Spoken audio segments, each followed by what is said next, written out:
सो hi guys, मैं आशीष यादव आपका आपके इस यूट्यूब चैनल पर स्वागत करता हूं। दोस्तों, अगर आप क्लास 10th में हो, वैसे 10 में तो है ही, इतना मुझे मालूम है। अगर आप क्लास 10th में है तो आप बिल्कुल सही स्थान पे है। मैं आपको बता रहा हूँ यहाँ पे क्या फिजिक्स। मैं आपको क्या बता रहा हूँ, फिजिक्स। और कौन सा चैप्टर, लेसन फर्स्ट। मैं आपको फिजिक्स लेसन फर्स्ट बता रहा हूँ। कल क्लास आपका मिस हुआ होगा, इसके लिए सॉरी।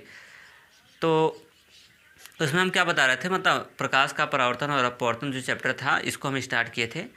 और इसमें हम ढेर सारे बता चुके थे। और कहाँ तक रुके थे आपको पता होगा। मैं यहाँ तक रुका था कि गोली दर्पण द्वारा प्रतिबिंब खींचने का या फिर बनने का रूल क्या है। इसके कितने रूल थे, 3 रूल थे। वहीं पे तीनों रूल बता के तीनों रूल लिखवा भी चुका था आपको। उस तीनों रूल को मैं क्या कर दिया था, अच्छे से बता भी चुका था। अगर आप नहीं लिखे हैं तो उसको आप जरूर लिख लीजिएगा। 3 टाइप के आपने दर्पण देखा। समतल दर्पण देखा, उत्तल दर्पण देखा, और कौन सा दर्पण देखा, अवतल दर्पण देखा। समतल अभी नहीं करा रहा हूँ, उत्तल अवतल के बारे में हम लोग जिक्र कर रहे हैं, मतलब गोली दर्पण के बारे में जिक्र कर रहे हैं।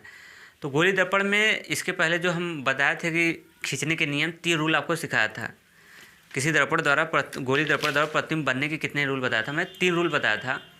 और वो 3 रूलों को मैंने क्या कर दिया था, एक बार कल मैं वीडियो में आपको बताया भी था। अब मैं आपको ये बताने वाला हूँ कि जैसे समतल दर्पण अगर होता है, फिलहाल हम लोग गोली दर्पण के बारे में जिक्र करेंगे, लेकिन उसमें थोड़ा सा समतल दर्पण का हेल्प लेता हूँ मैं। जैसे अगर समतल दर्पण होता है ना, तो जब आप उस समतल दर्पण में अपना इमेज देखते हैं, इमेज का मतलब अपनी फ़ोटो अगर उसमें लेते हैं, जब आप समतल दर्पण के सामने खड़ा होते हैं तो आपका इमेज जाता है ना, जाता है। तो जब हम लोग समतल दर्पण में अपना इमेज जब देखते हैं, इमेज का मतलब क्या होता है, प्रतिबिंब। इमेज का मतलब क्या होता है, प्रतिबिंब। जब हम लोग अपना प्रतिबिंब समतल दर्पण में देखते हैं तो उसमें क्या होता है ना, कि जब आप हम लोग आगे पीछे इस तरह से करते रहते हैं समतल दर्पण में, मान लेते अपने सामने ऐसे रख के, और आप उसमें ऐसे आगे पीछे अगर आगे पीछे करते हैं तो आपका इमेज वैसा ही दिखता है। अगर सर ऊपर है तो ऊपर ही रहता है, अगर पैर नीचे है तो नीचे ही रहता है। क्या कभी ऐसा भी समतल दर्पण में देखा है जिसमें हम लोग घर पे जो आईना रहता है, ऐसा देखा क्या? जैसे मैं मान लेता हूँ बड़ा सा एक आईना है और उसमें हम ऐसे गए और हम आगे पीछे अगर करते हैं तो क्या हमारे बॉडी का जो इमेज है क्या वो भी चेंज होता रहता है? कभी मेरा पैर ऊपर तो कभी नीचे, कभी सर नीचे तो कभी सर ऊपर, क्या ऐसा रहता है क्या? आप आगे पीछे करते हैं तो क्या ऐसा घटना आपके साथ देखने को मिलता है? तो आप बोलेंगे ना, बिल्कुल नहीं, ऐसा घटना ही नहीं देखने को मिलता है। ऐसी घटना आपको देखने को एकदम नहीं मिलती है। आप खड़े रहते हैं तो वैसा इमेज, अगर आप चलते हैं तो भी आपकी इमेज कैसी होती है, बॉडी की इमेज वैसे ही आती है। जितने बड़े रहते हैं उतने बड़े उसमें क्या करती है, लेती है। ना तो आपके हाइट से बड़ी दिखाता है इमेज, ना तो आपके हाइट से उसमें क्या दिखाता है, छोटी नहीं दिखाता है। जितने बड़े रहते हैं उतने बड़ी इमेज आपको क्या करती है, उसमें आपकी आती है। ठीक, एक फुल शीशे की बात कर रहा हूँ। लेकिन अगर मैं बात करता हूँ, आज हम लोग बात करने वाले हैं किस पे, अवतल दर्पण पे। आज की हेडिंग पढ़ने वाली, आपको लिखना नहीं है, अभी लेक्चर बता रहा हूँ। आज हम लोग पढ़ने वाले हैं अवतल दर्पण द्वारा। आज की हेडिंग, क्योंकि इसके पहले हम आपको कहाँ तक कराए थे, प्रतिबिंब बनने के 3 नियम खींच दिया था, बता दिया था। तो उसके बाद ये हेडिंग पड़ेगी। फिलहाल अभी हेडिंग मत डालिएगा, पहले आप समझ लीजिए, मैं बताऊँगा जब डालना होगा। अवतल दर्पण द्वारा प्रतिबिंब का बनना, अवतल हेडिंग होगा, लेकिन अभी लिखना नहीं है, बनना। अवतल दर्पण के द्वारा आज हम लोग पढ़ेंगे कि प्रतिबिंब बनती कैसे है, प्रतिबिंब का बनना। जैसे अगर हम लोग अवतल दर्पण ले लेते हैं, जो समतल दर्पण आप लिए थे ना, उसको हटाओ वहाँ से, और वहीं पे एक बड़ा सा लगा लो, कौन सा, अवतल दर्पण। कौन सा लगा लो, अवतल दर्पण। अब अवतल दर्पण जो लगाए हैं ना, उस अवतल दर्पण में जैसे समतल दर्पण में आगे पीछे कर रहे थे ना ऐसे खड़ा होके, अब उसमें करिए और अपनी जो इमेज है ना उसमें देखते रहिए दर्पण में, ऐसे इस तरह से ऐसे देखते रहिए। और आप इस तरह से आगे पीछे करते रहिए, और उसमें अपनी इमेज आपको क्या करना है, देखते रहना है। पता है, अगर आप अपनी इमेज अगर आप उसमें देखेंगे ना, अवतल दर्पण में, समतल दर्पण को हटा के अवतल दर्पण में, उसमें अपनी इमेज देखेंगे तो आपकी इमेज छोटी बड़ी, उल्टा सीधा, कभी आपका पैर ऊपर तो कभी आपका पैर नीचे, कभी आपका हेड ऊपर तो कभी आपका हेड कहाँ दिखाएगा, नीचे दिखाएगा। कभी आपकी लंबाई आपकी हाइट से छोटी तो कभी आपकी लंबाई आपकी बॉडी की आपकी बॉडी से कैसा दिखाएगा, बड़ा दिखाएगा। कैसा दिखाएगा, बड़ा दिखाएगा।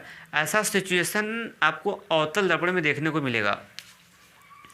समतल दर्पण में तो कोई कंडीशन नहीं था, लेकिन इसमें कंडीशन होते हैं। इसमें ये डिपेंड करता है कि आप अवतल दर्पण से कितना दूरी पे हैं, अवतल दर्पण कितना दूरी पे हैं। अगर ज़्यादा दूरी पे रहेंगे तो इमेज कुछ और आएगा, थोड़ा सा और उसके पास चल के आएंगे तो इमेज कुछ और आएगा, और पास आएंगे तो इमेज कुछ और आएगा, और पास जाएंगे तो इमेज कुछ और आएगा।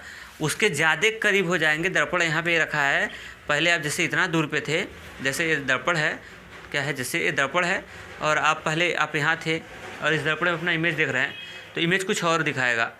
अब पास आइए तो इमेज कुछ इसमें और दिखाएगा, आपके बॉडी का इमेज उल्टा दिखाना स्टार्ट करेगा। फिर और पास आइए तो भी उल्टा दिखाएगा आपके बॉडी का इमेज, और पास आएंगे और पास आएंगे, और जब बहुत पास हो जाएंगे तो ऐसे केस में आपके बॉडी का जो इमेज है वो बड़ा दिखाना स्टार्ट करता है। क्या दिखाएगा उसमें, बॉडी का इमेज आपका बड़ा दिखाएगा, सीधा दिखाएगा। तो ये अवतल दर्पण में ना हेर फेर उल्टा सीधा करता रहता है। तो वही वाला इमेज जो पेपर में आपसे पूछता है, तो वो कितने केस होते हैं मैं आपको बता रहा हूँ कि हेर फेर जो करने वाले इमेज होते हैं ना, ये 6 केस होते हैं इसके। मतलब 6 टाइप का आपका इमेज उसमें बनता है एक अवतल दर्पण में। किसी व्यक्ति का, किसी अक्षर का, यक्स पर्सन, कोई भी पर्सन हो, इमेज कितने टाइप से बनते हैं, 6 टाइप से बनते हैं। अब कहेंगे वो 6 केस कौन कौन सा हो सकता है सर, आप बता सकते हैं क्या? जी बिल्कुल, बताने के लिए तो कर रहा हूँ काम। वो 6 केस कौन सा होते हैं, पहले मैं आपको सामने, पहले लेक्चर सुनिए भाई, फिर उसके बाद बात बनेगी। अब मैं इसको, अब बाहर की ओर मैंने क्या कर दिया, कलई कर दिया इस हिसाब से। और यहाँ पे हो गया दर्पण का ध्रुव, क्या, पोल। और ये सब तो आप बढ़िया से इससे परिचित होंगे, ये सब तो मैं बता ही चुका हूँ। यहाँ पे क्या हो गया, सी हो गया, और यहाँ पे क्या हो गया, एफ हो गया। यहाँ पे क्या हो गया, सी हो गया, एफ हो गया। और इसको थोड़ा सा मैं और दूरी तक बढ़ा दूँ तो किसका काम करेगा, आपका मुख्य अक्ष। और मैं बढ़ा दिया तो अभी बताओ क्या बन चुका, ये प्रिंसिपल एक्सिस हो गया, ये मुख्य अक्ष। ठीक है, वो 6 केस कौन से 6 केस होंगे मैं आपको बता रहा हूँ, मैं आपको बता दे रहा हूँ। जैसे अब ये सी हो गया, अब इसकी इधर की दूरी मैं मान लिया कहाँ है, अनंत है, इसके पीछे की दूरी मैंने मान लिया कितना, अनंत। तो 6 केस कौन होते हैं मैं आपको बता रहा हूँ। देखिए, पहला केस, जब वस्तु कहाँ हो, अनंत हो, मतलब वस्तु को बहुत दूर पे हम खड़े हैं और अपना इमेज इसमें क्या कर रहे हैं, ले रहे हैं, तो एक केस हो गया। दूसरा का केस, जब अनंत पे हो, दूसरा का जब वस्तु अनंत और सी के कहाँ रखी गई हो, बीच रखी गई हो, तब उस दर्पण में इसका इमेज देखा जा रहा है। और अगला केस, जब वस्तु कहाँ पे रख दी गई हो, वक्रता केंद्र पे रख दी गई हो, तब उसका इमेज इसमें देख रहे हैं। जैसे हम आगे पीछे कर रहे हैं तो अपना इमेज ऐसे देखें, फिर आगे निकल जाए तो इमेज देखें, तो इस तरह से। अब फिर उसके बाद जब वस्तु कहाँ चली जाए, सी और एफ के बीच में चला जाए तो इसका इमेज यहाँ पे देखें। फिर अगला केस, जब वस्तु कहाँ चली जाए, एफ पे चली जाए तो इसका इमेज देखते हैं कि यार कैसा दिखा रहा है। फिर अगला केस, जब वस्तु एफ और कहाँ हो, पी के बीच में हो, तब उसका इमेज हम लोग कहाँ देखते हैं, और तब उसका इमेज हम लोग देखते हैं कि कैसा बन रहा है। अब आपके दिमाग में आ रहा होगा ना, बीच में बोला हूँ, बीच का मतलब मैं बीच बोला हूँ, बीचों बीच नहीं बोला हूँ, मैं बीचों बीच नहीं बोला हूँ, मैं तो क्या बोला हूँ, बीच बोला हूँ। तो फिर से एक बार रिवीजन करता हूँ। देखिए, पहला केस, जब वस्तु कहाँ हो, अनंत पर हो, पहला केस जब वस्तु कहाँ पे हो, ये अनंत पे मैंने रख दिया। फिर दूसरा का केस कि अब वस्तु को अनंत और सी के कहाँ रखना है, बीच। सी बोले तो क्या, वक्रता केंद्र, अनंत और वक्रता केंद्र कि अगर ऑब्जेक्ट को बीच में रख दूं, अब जैसे अनंत यहाँ पे है, वक्रता केंद्र यहाँ पे है, तो इसके बीच में कहीं पे आप रख सकते हैं, इसके बीच में कहीं पे भी आप रख सकते हैं। बीचों बीच बोलता तो बीचों में रखते हैं, लेकिन मैं बोला हूँ कि अनंत और सी के कहाँ बीच में, तो आप कहीं पे भी रख सकते हैं। तो पहला केस आपने अनंत पे रखा, दूसरा का केस आपने अनंत और कहाँ, सी यानी वक्रता केंद्र के बीच में रख दो, कहीं पे रख सकते हैं। फिर अगला केस, जब वस्तु को हम लोग, अब वस्तु ऐसे रखते आगे बढ़ेंगे तो एक कंडीशन आएगा कि जब वस्तु को हम लोग कहाँ रख दे, वक्रता केंद्र पे। तो ये पहला केस अनंत पर, दूसरा का अनंत और सी के बीच, तीसरा का केस जब वस्तु को कहाँ रख दे, अनंत पे रख दे। फिर इस तरह से अब यहाँ अनंत पे रख दिया, रख के देखते हैं कि इसका इमेज कैसा आ रहा है। फिर आगे बढ़ा दिया, फिर वस्तु को कहाँ बढ़ा दिया, आगे। तो आगे जब जाएगा तो सी और कहाँ जाएगा, सी और एफ के बीच रख के देख लेते हैं कि इमेज कैसी आ रही है। फिर आगे इस तरह से आगे बढ़ाते जाते हैं तो अगला केस आता है, वस्तु कहाँ पे चली जाए, एफ पे। एफ बोले तो मुख्य फोकस पर रख के इस दर्पण में इमेज उसका देखते हैं कि कैसा दिख रहा है। और फिर अगला केस होता है कि जब वस्तु को हम लोग कहाँ रख दें, सी और एफ मुख्य फोकस और दर्पण के ध्रुव पी के कहाँ बीच में ऐसे रख दिया, तो अब इसका इमेज देखा जा रहा है कि कहाँ कैसा आ रहा है। अब अगला केस में मत कहिएगा सर दर्पण में घुसा दो काहे को ना, ये पी पे रख दो। अगला केस में मत कहिएगा कि सर पी पे घुसा दो ना। अरे भाई दर्पण के अंदर घुसा दोगे क्या हैं? पोल में घुसा दोगे? दर्पण पोल तो अंदर है ना, उसमें कैसे घुसाओगे? फोड़ दोगे क्या दर्पण को? हैं, फोड़ना नहीं है। तो देखो कितने केस हुआ, एक केस अनंत एक केस, और अनंत और सी के बीच वक्रता केंद्र के बीच 2 केस, और वक्रता केंद्र पे 3 केस, और एक वक्रता केंद्र सी और मुख्य फोकस एफ के बीच में 4 केस, और अगला केस है मुख्य फोकस पे हो 5 केस, और उसके अगला केस हो गया मुख्य फोकस एफ दर्पण के ध्रुव पी के बीच में हो। तो ये कितने केस बन गए? 6 केस में।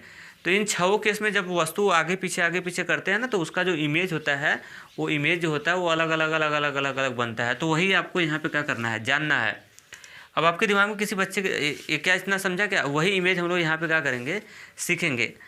अब इसमें आपको ये जानना है, जैसे किसी बच्चे के दिमाग में आ रहा होगा सर वक्रता केंद्र तो ठीक है, यहाँ तक तो समझ आया, लेकिन ये पिछवा का अनंत माने है या अनंत का मतलब हमको नहीं समझ आ रहा है। अनंत का मतलब नहीं समझ आ रहा है कि अनंत आखिर दूरी कितनी अनंत वाली है। आप कहेंगे बहुत दूर, अनंत का सेंस है, आप कहेंगे सर कि बहुत दूर है क्या? अनंत का मतलब बहुत दूर। तो आपके दिमाग में आएगा सर अगर अनंत पे रख देते हैं वस्तु, अगर बहुत दूर रख देंगे तो उसका इमेज इसमें आएगा कि नहीं, वस्तु दिखेगी कि नहीं दिखेगी? अगर आप बहुत दूरी पर रख देंगे तो वस्तु की जो वस्तु वहाँ से देखा, अगर कोई आदमी दर्पण में देखेगा तो वो आएगा कि नहीं आएगा, मतलब उसकी परछाई प्रतिबिंब आएगा या नहीं आएगा? तो मैं आपको बता दूं कि अनंत का सेंस क्या है। जैसे किसी के दिमाग में आ रहा होगा यार अनंत का मतलब बहुत लंबी दूरी हो गई, तो उतना दूर अगर ऑब्जेक्ट रखेंगे, जैसे हम लोग समतल दर्पण में बहुत दूर से देखते हैं तो हमारा उसमें इमेज आता नहीं है ठीक से, है ना, हमको लगता है कि नहीं आ रहा है। तो मैं आपको बता दूं अनंत का मतलब क्या होता है, अनंत का सेंस क्या होता है। अनंत का मतलब ये कतई मत समझिएगा कि अनंत का तात्पर्य होता है बहुत लंबी दूरी। अनंत का तात्पर्य बहुत लंबी डिस्टेंस, ऐसा आप कतई मत समझिएगा। हाँ, अनंत का मतलब लंबी डिस्टेंस होता है, मैं भी कह रहा हूँ। अब आपके दिमाग में गया क्या कि 10, आपके दिमाग में जैसे मैं कहूँ कि क्या 10 मीटर की दूरी है, तो क्या उसको हम लोग अनंत कह सकते हैं? तो देखो बात यह है, अनंत कहना है कि नहीं कहना, ये डिपेंड करता है कि सिचुएशन कैसा है। सिचुएशन कैसा है, किस दूरी को हम लोग अनंत बोलते हैं। जैसे मैं कहूँ कि एक चींटी है, ये क्या है, एक चींटी है और एक हाथी है। तो अब एक चींटी है और एक हाथी है, तो अगर मैं कहूँ कि चींटी और हाथी के द्रव्यमान को, चींटी के द्रव्यमान को और किसके द्रव्यमान को, हाथी के द्रव्यमान को, तो देखो हाँ चींटी के तुलना में अगर मैं हाथी के द्रव्यमान से कर रहा हूँ तो यार इसके वजन की तुलना में हाथी के द्रव्यमान का जो वजन है उसको हम लोग अनंत बोल सकते हैं। किसकी तुलना में? चींटी की तुलना में। चींटी के वजन की तुलना में हाथी का द्रव्यमान तो क्या है, अनंत है। अरे भाई चींटी जो होती है बहुत हल्की होती है ना, और हाथी चींटी की तुलना में बहुत भारी भरकम होता है। तो चींटी की तुलना में हाथी का मास हम लोग बोलेंगे, द्रव्यमान बोलेंगे, और अनंत है। क्या है? अनंत है। तो सिचुएशन के ऊपर डिपेंड कर रहा है। एक्चुअली में बताओ हाथी क्या उसका द्रव्यमान अनंत है क्या? जी बिल्कुल नहीं, हाथी का द्रव्यमान अनंत आप नहीं है। क्यों? क्योंकि यार हाथी होगी 10 कुंटल 12 कुंटल की होगी, उसको तो हम लोग मेजर कर सकते हैं, उसको हम लोग क्या कर सकते हैं, मेजर कर सकते हैं। लेकिन सिचुएशन किसके साथ देखा गया है? चींटी के साथ देखा गया है। तो चींटी के साथ उसके द्रव्यमान को बहुत भारी भरकम है, उसको हम लोग अनंत मान सकते हैं। लेकिन अगर उसी हाथी को अगर मैं डायनासोर के साथ देख दूँ, किसके साथ, डायनासोर के साथ देखूँ, तो हम नहीं कह सकते कि भाई हाथी का द्रव्यमान अनंत है, हाथी का द्रव्यमान अनंत है, ऐसा आप क्या कर सकते हैं, नहीं कर सकते। उसी तरह जैसे अगर मैं बता दूं कि अगर एग्जांपल के द्वारा, जैसे मैं कह दिया कि दर्पण ध्रुव P से लेकर मुख्य फोकस तक की दूरी, यहाँ तक की दूरी जो है बहुत छोटी है, मैं मान लिया कि 0.001 सेंटीमीटर है। दर्पण के ध्रुव P से मुख्य फोकस तक की दूरी 0.001 सेंटीमीटर है। तो बताइएगा ये डिस्टेंस बहुत कम है, तो इसकी तुलना में, और ये वाली डिस्टेंस मैंने मान लिया कि ये डिस्टेंस कितनी है, ये 10 सेंटीमीटर है। कौन सी डिस्टेंस? ये मैं मान लेता हूँ कि यहाँ से जो अनंत माना ये वाला डिस्टेंस कितना सेंटीमीटर, 10 सेंटीमीटर है। तो बताओ कि 10 सेंटीमीटर ने 10 मीटर है, कितना है, कहाँ से, सी से लेके यहाँ तक की दूरी है, अनंत छोड़ो, ये दूरी कितना मैं मान लिया कि 10 सेंटीमीटर, 10 मीटर है। तो मेरे भाई अब बताओ ये 0.001 सेंटीमीटर की तुलना में 10 मीटर की दूरी बहुत ज़्यादा हुआ या नहीं हुआ? क्योंकि ये दशमलव में बहुत छोटी दूरी है, वो भी सेंटीमीटर में और ये मीटर में है, तो इसकी तुलना में वो डिस्टेंस बहुत ज़्यादा है। तो अब 10 मीटर की दूरी पे इस वाले डिस्टेंस की तुलना में हम लोग बोलेंगे अनंत है, बहुत लंबी दूरी, मतलब अनंत इसको हम लोग क्या कर सकते हैं, कंसीडर कर सकते हैं। तो मेरे ख्याल से अनंत का मतलब एक कतई मत समझिएगा कि अनंत का मतलब होता है बहुत लॉन्ग दूरी। नहीं, लॉन्ग दूरी अनंत का तात्पर्य यही होता है, बहुत लॉन्ग दूरी। जैसे सूर्य की यहाँ से सूर्य की दूरी अनंत है, लॉन्ग दूरी होता है, लेकिन अनंत यहाँ से सूर्य की दूरी वो भी अनंत है। अनंत का सांस है कि किसके साथ देखा जा रहा है, सिचुएशन क्या है, उसके अकॉर्डिंग हम लोग अनंत का क्या करते हैं, प्रयोग कर सकते हैं। ठीक, तो यहाँ पे इसीलिए मैंने माना कि ये दूरी इससे पीछे है, इसकी तुलना में ये डिस्टेंस बहुत ज़्यादा है पीछे वाला, तो इसको हमने कंसिडर कर लिया कि कितना मैंने मान लिया पीछे की दूरी अनंत। तो देखिए यही 6 केस यहाँ से बन के आते हैं कि एक जब वस्तु कहाँ पे हो, 6 केस कौन से आते हैं कि जब वस्तु कहाँ पे हो, अनंत पे हो, मतलब यहाँ पे हो, तब यहाँ पे मतलब जैसे वहाँ पे दर्पण रख के मैं इतना मतलब अनंत दूरी पे, यहाँ पे दूरी पे खड़ा होके अपना इमेज देखूँ उसमें, किसमें, अवतल दर्पण में, तो कैसे आ रहा है, कैसे आ रहा है, अनंत पे। फिर दूसरा का केस हो गया कि जब हम वस्तु को रखते कहाँ, अनंत और सी के बीच में। वस्तु का मतलब क्या है, जैसे अपने आप ही बन जा सकते हो वस्तु। जब हम लोग अनंत और सी के कहाँ रख दे, वस्तु को बीच में रखें, तब इसमें इमेज इसका देखते कि कैसा बन रहा है, जैसे शीशे में हम लोग देखते हैं। फिर तीसरे के केस में हम लोग लेते हैं कि जब वस्तु कहाँ पे हो, सी पे ही हो, कहाँ पे हो, सी पे हो, तब इसका इमेज इसमें कैसा आता है उसको हम लोग क्या करते हैं, देखते हैं। अब फिर जब वस्तु सी और एफ के बीच में, अब यहाँ सी के बाद वस्तु आगे निकलेगी ना, जब आगे जाएगी तो अब यहाँ से बाद आगे जाएगी, तो मैं मान लिया कि सी और एफ के बीच, सी और एफ के बीच में कहीं भी रखिए आप, सी और एफ के बीच में, तब इसका इमेज देख लेते हैं। फिर इसी तरह आगे बढ़ते तो वस्तु कहाँ पहुँचती है, एफ पे मैंने मुख्य फोकस पे। अब इसमें इसका इमेज देखते कि कैसा बन रहा है। फिर अगला केस में सी और एफ और पी के बीच में रख के वस्तु को देखते हैं कि उसका इमेज कैसा आ रहा है। तो बताओ कितने कंडीशन हो गया, अनंत पे 1, अनंत और सी के बीच में 2, और सी पे 3, और सी और एफ के बीच में 4, और एफ पे 5, और एफ और पी के बीच में कितना केस हो गया, 6 केस हो गए। कितना केस हो गया, ये 6 केस हो गया। तो इसमें से यही 6 केस होते हैं, मतलब आगे पीछे मूव करते हैं तो इमेज अलग अलग अलग अलग ढंग से बनती है। तो पेपर में यही पूछता है, कैसे पूछेगा क्वेश्चन कि जब वस्तु आपका एफ और पी, एफ बोले तो मुख्य फोकस और दर्पण के ध्रुव, पी के बीच में हो तो इसका इमेज कैसा बनेगा, कैसा बनेगा, मतलब वस्तु की तुलना में उसका इमेज कैसा आएगा, बड़ा आएगा कि छोटा आएगा, कैसा आएगा, ये आपको क्या करता है, पेपर में पूछता है। इनमें से 6 में से कोई ना कोई केस जरूर देता है, पेपर में पूछता है आपके बोर्ड एग्जाम में कि बताओ कि क्या होगा जब वस्तु अनंत पे रखे तो उसका इमेज कैसा आएगा, इसके बारे में थोड़ा मुझे बताओ, बट किरण खींच के। ये किसको बोलते हैं, किरण आरेख। या फिर जब वस्तु सी और एफ के बीच में हो तो उसका किरण आरेख यानी वस्तु का कैसा आएगा और उसके बारे में पूछता है। तो मतलब 6 केस। तो क्या इतना लेक्चर समझ में आया मेरे भाई लोग, आया समझ में, क्या जितना बताया समझ में आया।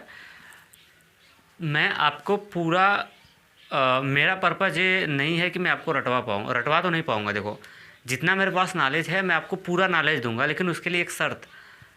अब वीडियो ना बीच में काट काट के ना अब आगे मत बढ़ा के देखना, क्योंकि आपको एक एक पॉइंट मेरी समझेंगे ना तब जाके आपको ज़्यादा बेनिफिट होने वाला है। अब उसमें पता चला वीडियो ना आप स्किप कर दिया, पॉज कर दिया, उसको आगे बढ़ा दिया, फिर 10 सेकंड आगे बढ़ा दिया, 20 सेकंड आगे बढ़ा दिया, तो उसमें यार मैं जो बता रहा हूँ ना वो बात मेरी कट जाएगी उसमें, तो फिर उसके बाद नहीं बन पाएगा। आपको मैं पूरा नोटबुक बनवा दूंगा यार, एक साइड से पूरा बनवा दूंगा, मेरे पे कॉन्फिडेंस करना पूरी। अभी जैसे मान लेते जो हमारे बच्चे जो हमसे पढ़ते हैं तो उनको तो बिलीव होगा, और हम यूट्यूब पे अगर पढ़ा रहे हैं तो हो सकता है कि आप मुझे नहीं जानते तो शायद ना उतना क्लियरिटी हो सके, क्योंकि एक बार इंसान के अंदर वो होती है ना झिझक, जिसको बोलते हैं कि यार पता नहीं करवाएंगे या नहीं करवाएंगे। लेकिन मेरे जो बच्चे अगर वीडियो को देख रहे होंगे तो उनको तो पता है कि नहीं सर करवा देंगे, उनको कॉन्फिडेंस है पूरी तरह। लेकिन जो अभी जैसे वीडियो बन रहा है तो मतलब यूट्यूब पे जाना बहुत बड़ा प्लेटफॉर्म है, समुद्र है, न जाने कहाँ के कैसे हर टाइप के बच्चे इसको देख रहे होंगे। तो आप भरोसा करिए मैं आपको पूरा ख़त्म कर दूंगा, लेकिन लेक्चर मेरा पूरा देखेंगे तब। और जब मुझे लिखवाना होगा, हेडिंग डलवाना होगा तो मैं बोलूँगा हेडिंग डालो, तब तो उसको आप लिखेंगे। जैसे आज मैं जितना भी लेक्चर दिया हूँ ना, इसको लिखना नहीं है। ऐसा नहीं होगा कि इसको लगे आप भी बनाने और बना के लगे छापने। वहाँ तक रुका हुआ है सीरीज, कहाँ तक सीरीज वहीं तक रुकी है अभी तक। लास्ट में हेडिंग आपको करवाया था कि गोली दर्पण द्वारा प्रतिबिंब बनने के नियम। तो गोली दर्पण द्वारा प्रतिबिंब बनने के 3 नियम मैं आपको बता चुका था। पहला रूल क्या बताया था कि अगर प्रकाश की किरण मुख्य अक्ष के समांतर जाती हो फर्स्ट सेकेंड रूल आगे पीछे बोल सकता हूँ, इसमें कोई दिक्कत नहीं है। सेकेंड रूल में बताते कि अगर लाइट पास करे कहाँ वक्रता केंद्र से होकर जाए तो परावर्तन के बाद वापस उसी रास्ते से लौट आती है।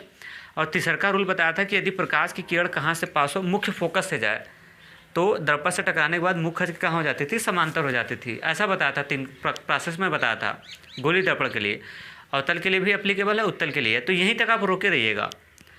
आज मैं जो लेक्चर दिया हूँ इसको और नहीं आप कॉपी करना है, जितना समझाया केवल आप समझिए। ये 6 केस मैं अगले वाले वीडियो में आपको बताऊँगा और इसमें से बोर्ड के एग्जाम में ज़रूर आपको देखने को मिलता है। आप अच्छे से समझे रहेंगे, ऐसा नहीं कि बोर्ड में अरे कंपटीशन भी बैठेंगे तो भी, अभी तो छोटे हैं आप ना, बढ़ेंगे ना तो भी बेनिफिट होने वाला इससे है। बढ़ जाएंगे तो मुझे याद करना, फिर इंटरमीडिएट में चले जाएंगे तो वहाँ पे वो फिर मिलने वाला है। तो मैं आपको पूरा डिटेल कराऊंगा, टेंशन मतलब भरपूर बताऊंगा और लिखवा भी दूंगा यार पूरा। अगर आपको मैथ भी पढ़ना होगा तो मुझे आप ज़रूर बताइएगा, मैं मैथ भी बताऊँगा आपको। और हाँ, उसके लिए शर्त, अगर ये सब ज़्यादा से ज़्यादा बच्चों के पास अगर इसको शेयर करोगे तब, क्योंकि मैं सोचता हूँ कि एजुकेशन को मैं फ्री कर दूँ। जो बच्चे फ़ीस देते हैं, फ़ीस कोचिंग में पैड करते हैं ना, बड़ी दिक्कत होती है यार। मतलब प्रॉब्लम मुझे समझ में आता है कि यार बच्चों पता नहीं किस हिसाब से कैसे कैसे गार्जियन फ़ीस देते हैं। तो मैं सोचता हूँ कि अगर आप सब्सक्राइब बहुत ज़्यादा करवा देते हैं तो मैं सोचता हूँ कि अच्छे से इसको एक प्लेटफॉर्म बनाऊँ और ज़्यादा से ज़्यादा मतलब शिक्षा को मैं निःशुल्क कर दूँ। यूट्यूब के माध्यम से हर बच्चे अच्छे स्कोर करें, अच्छे से पढ़ें, फीस देने वाला लफड़ा ही ख़त्म हो जाए। मेरी थिंकिंग ये है। अब बाकी आपके ऊपर डिपेंड करता है कि आप कहाँ तक लेके जाना चाहते हो, क्या ये मेरी बात आपको उचित लगती है या नहीं लगती है। अगर आप ज़्यादा से ज़्यादा बच्चों को अटैच करते हो तो निःशुल्क पूरा शिक्षा मैं कर दूँगा यार। जितने भी सब्जेक्ट हैं सब चलवाऊँगा, लेकिन उसके लिए शर्त है, कंडीशन है, ये है क्योंकि यार फ़ीस लेने में ना बहुत दिक्कत मुझे समझ में आता है। मजबूरी होती मेरी, इसलिए लेना पड़ता है, नहीं तो नहीं लेते फीस। तो उसका एक ही है, मजबूरी को दूर करने का एक ही ऑप्शन है, यूट्यूब को ज़्यादा से ग्रोथ कराओ और मैं अच्छा कर दूँ। मैं मैथ भी आपको बताऊँगा, केमिस्ट्री भी बताऊँगा, लेकिन फ़िलहाल अभी तक फिजिक्स ही बता रहा हूँ। तो आज के लिए इतना ही। थैंक्स। अगर वीडियो अच्छा लगा होगा तो अपना फीडबैक आप मुझे ज़रूर दीजिएगा कमेंट बॉक्स में। तो थैंक्स।